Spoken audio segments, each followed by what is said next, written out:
Shalom Bapak Ibu Saudara sekalian, kita bertemu kembali di dalam program pembacaan Alkitab kita, Terang Bagi Jalanku. Hari ini kita akan melanjutkan pembacaan kita dari kitab Kisah Para Rasul pasal 26. Kita akan membaca ayat 24 sampai dengan ayat yang ke-32. Sebelumnya mari kita bersama-sama berdoa di hadapan Tuhan.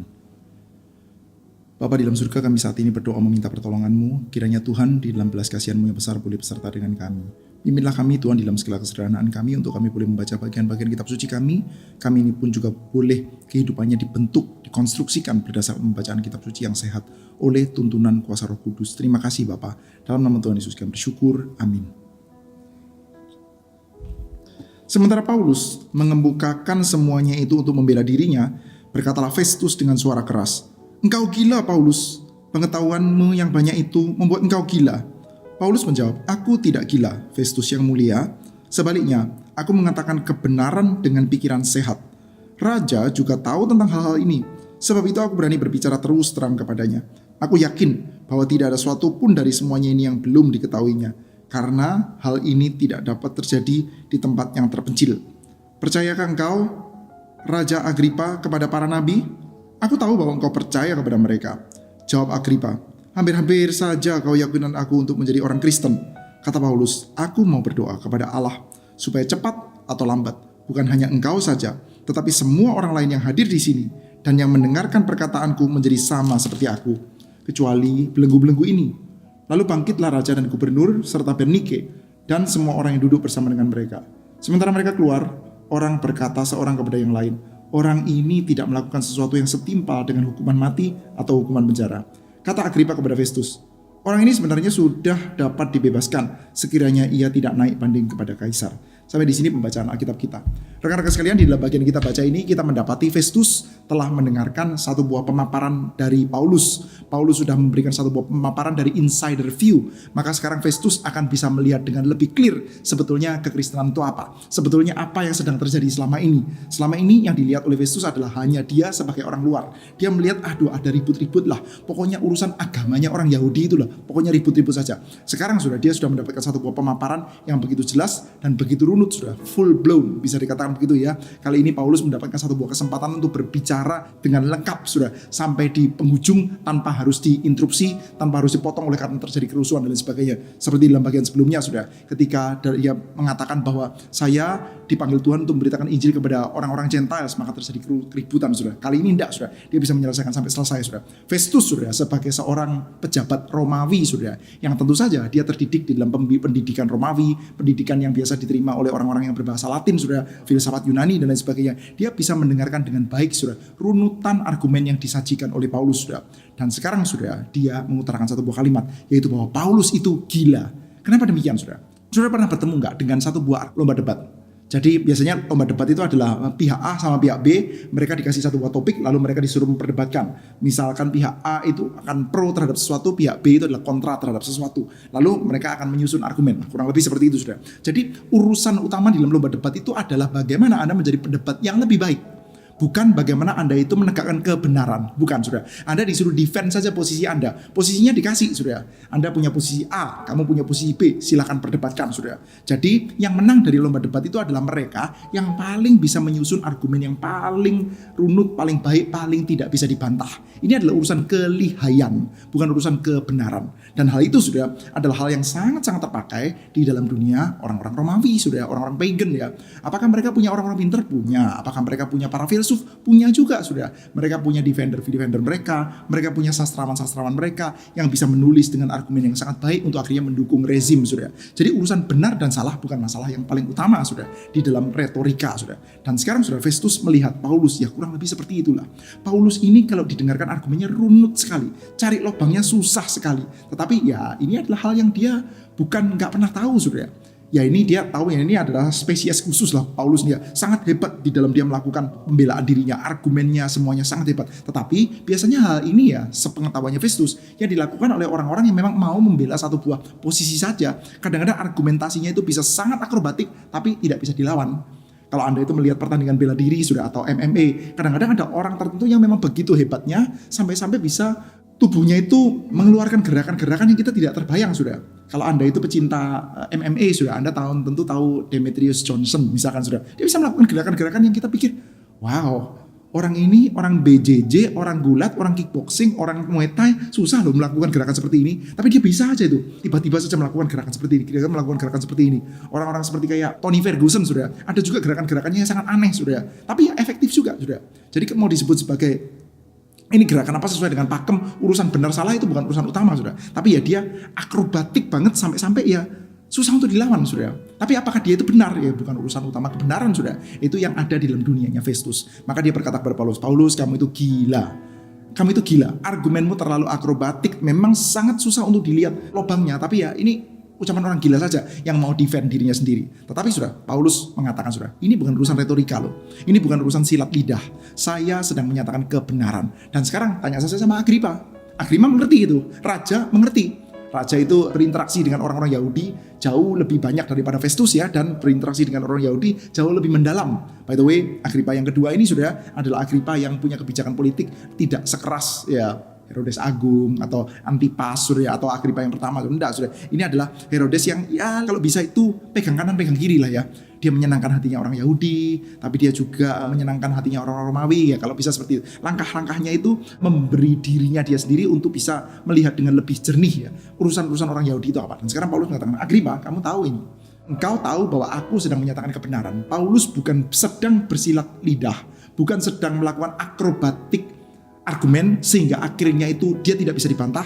Tapi ya everybody knows ini konspirasi teori saja, sudah. Enggak, sudah. Festus mungkin pikir seperti itu, ini gila. Tapi Paulus mengatakan no, saya sedang menyatakan kebenaran, dan Agripa tahu itu.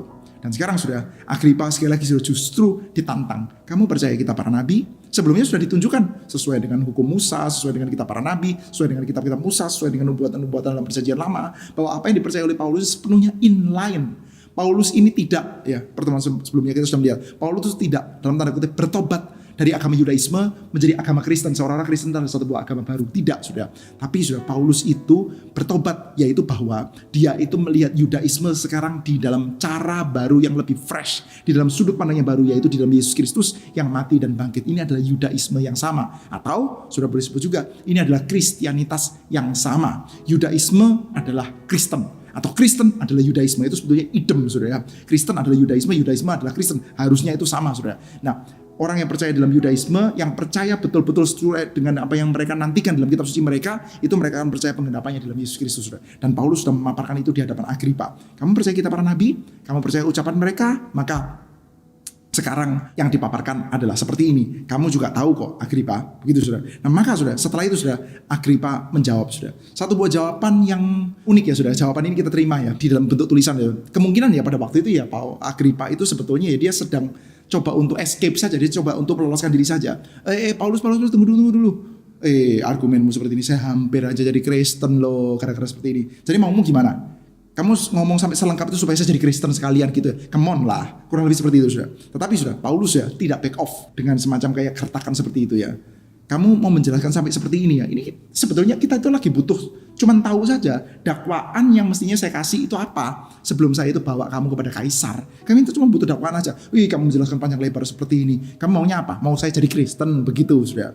Tapi sudah, Paulus ya ketika mendapatkan jawaban seperti ini, dia sama sekali tidak back off, sudah. Dia mengatakan, oh Tuhan, saya itu bukan sekedar pengen kamu jadi Kristen, tapi saya berdoa supaya cepat atau lambat engkau dan orang-orang lain juga menjadi sama seperti saya. Lalu sudah, dengan ada sentuhan humor dan sentuhan sarkastis sedikit sudah ya, juga ya Paulus mengatakan, saya kepingin ya, saya doakan bukan cuma kamu, tapi semua orang juga menjadi sama seperti saya, kecuali satu urusan rantai yang membelenggu saya. Nah, Paulus menyatakan ini sudah ya.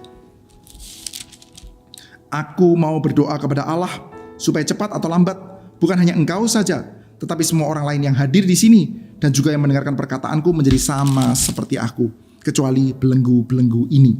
Nah, ini sudah, ini menunjukkan apa, sudah? Menunjukkan bahwa Paulus itu dengan sangat firm menyadari bahwa posisinya itu adalah posisi yang tidak bersalah, bukan cuma posisi tidak bersalah, tapi posisi yang layak untuk diikuti oleh semuanya. Bahkan Agripa tidak punya pembelaan.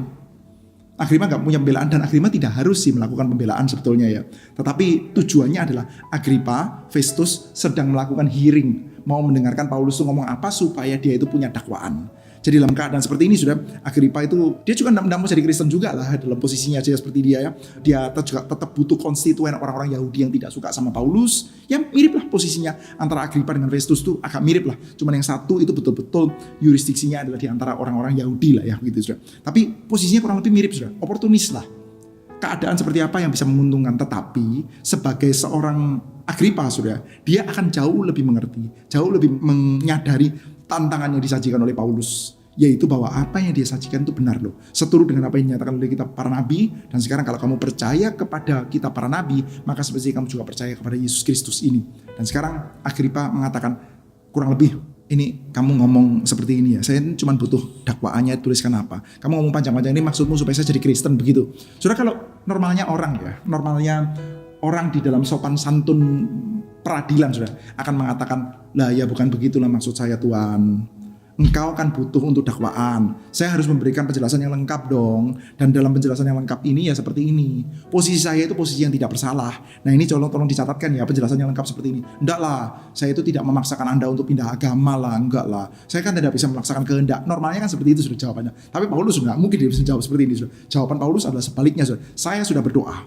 Saya berdoa cepat atau lambat. Bukan cuma engkau.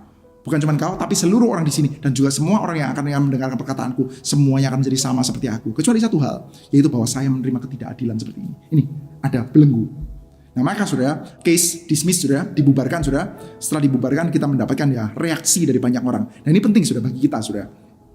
Bagi para pembaca Injil Lukas penting sudah. Reaksi dari banyak orang, yaitu ini sudah.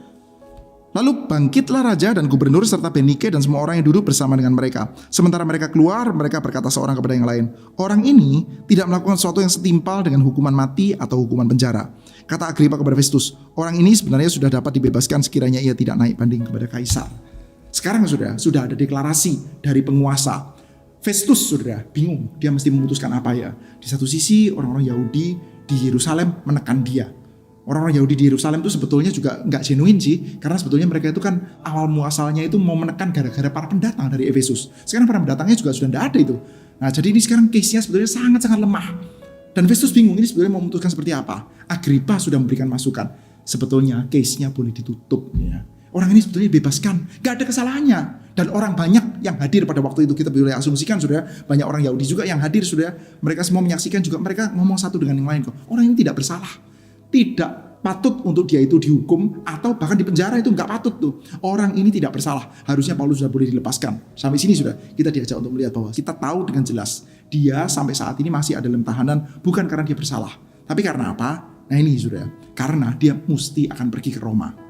Dia mesti pergi ke Roma. Sudah sampai sini ya kita sedikit demi sedikit mulai agak terbuka sudah. Kalau pada waktu itu Felix tidak tunda-tunda sampai 2 tahun sampai dia digantikan oleh Festus. Dan Felix tidak mendapatkan masukan yang baik dari Agripa, sudah. Mungkin sudah ucapan-ucapan seperti ini nggak akan muncul, sudah. Mungkin nggak akan muncul ucapan dari banyak orang, sudah. Pendapat umum dari banyak orang yang mengatakan bahwa orang ini sebetulnya layak bebas.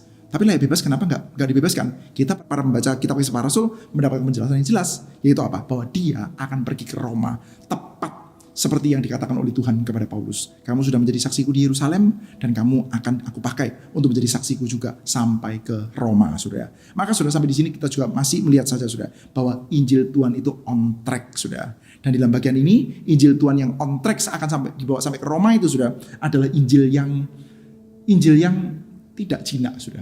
Injil yang dangerous, Injil yang berkuasa, sudah. Dan kita melihat ya, Agripa pun sudah sampai tidak bisa jawab, sudah. Dia tidak bisa jawab. Festus mengatakan, ini argumentasinya nggak bisa dibendung. Sampai dia mengatakan, kamu gila.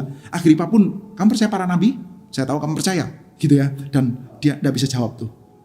Aduh kalau kayak gini, maksudmu apa nih? Supaya saya jadi percaya nih. Dan Paulus nggak back off. Paulus mengatakan, iya, bukan cuma kamu. Tapi semua orang, dan semua orang yang mendengar perkataanku. Saya berharap mereka semua menjadi percaya. Cuman jangan sampai mereka mengalami ketidakadilan seperti aku. Ini ya, Paulus mengalami ketidakadilan karena Injil. Mereka para penguasa yang saat ini sebetulnya sedang diadili, saudara. Kita diajak untuk melihat semacam satu buah pembalikan, saudara. Paulus kelihatannya sedang diadili, sedang menerima ketidakadilan, dia sedang dipenjara. Tapi sebetulnya saudara, Paulus yang sedang mengadili mereka kembali. Atau lebih tepatnya Tuhan yang sedang mengadili mereka. Agripa, Festus, gak ada yang bisa bantah. Orang banyak menyatakan orang ini tidak ada salahnya. Orang banyak dan Agripa pun mengatakan orang ini harusnya sudah bisa dilepaskan. Tetapi tidak dilepaskan. Bukan karena mereka terlalu berkuasa, tapi karena Tuhan mau dia menjadi saksi di kota Roma. Sementara yang tidak percaya, Agripa, orang-orang dalam ruangan itu, Festus, saudara, mereka akan mendapatkan penghakiman Allah. Mereka akan diadili. Kalau sudah runutan seperti ini dan kamu tidak bisa bantah sekalipun, kamu masih tidak mau percaya, saudara. Nah, kita melihat ya, dalam hal ini ya, ada kesaksian yang sangat powerful. Kita percaya, saudara, ketika Roh Kudus bekerja, ada kesaksian yang sangat powerful, saudara. Nah, saudara, saya ingin mengajak kita untuk melihat sedikit, saudara, dari kitab Yohanes ya. Injil Yohanes pasal 16 ayat yang ke-8, saudara. Kita melihat ya, ketika Roh Kudus datang, dia memang akan memberikan satu buah kuasa untuk menyaksikan. Saya bacakan ya, Yohanes pasal 16 ayat yang ke-8. Ini berkenaan dengan kedatangan Roh Kudus. Ketika ia datang, ia akan menginsyafkan dunia akan dosa, kebenaran, dan penghakiman. Ketika Paulus disertai oleh Roh Kudus, ketika Roh Kudus itu datang dan bekerja, saudara, maka dia bersaksi dengan kuat, saudara. Dan sekarang Agripa tidak bisa menjawab, saudara. Agripa tidak bisa melawan, Festus juga tidak bisa menjawab, tapi akhirnya Paulus juga tidak dilepaskan. Karena apa? Bukan karena masih ada kesalahannya, tapi karena Paulus akan pergi ke Roma, saudara. Roh Kudus datang, kesaksiannya itu kuat, saudara. Hari ini, saudara, saya ingin mengajak kita untuk mendoakan satu buah pokok doa. Kita terus berdoa. Kita berdoa kiranya Roh Kudus juga bekerja. Ketika Tuhan memberikan kepada kita kesempatan untuk kita menyaksikan Tuhan, kita itu yang kelihatan seperti kayak orang-orang banyak tidak percaya, orang-orang di sekitar kita, justru sebaliknya melalui kehidupan kita dan Roh Kudus yang bersaksi melalui kehidupan kita, dunia itu yang sebetulnya sedang berada di bawah penghakiman, percaya atau tidak dengan Tuhan. Kiranya kehidupan kita boleh disertai oleh Roh dan boleh betul-betul menyaksikan keberadaan Tuhan sehingga dunia kita itu sedang dihakimi, sedang dituntut. Kalau seperti ini jalannya, mengapa kamu tidak percaya Yesus? Baik, rekan-rekan sekalian, kita akan bertemu kembali di dalam episode selanjutnya Terang Bagi Jalanku. Tuhan memberkati setiap kita. Terpujilah Tuhan.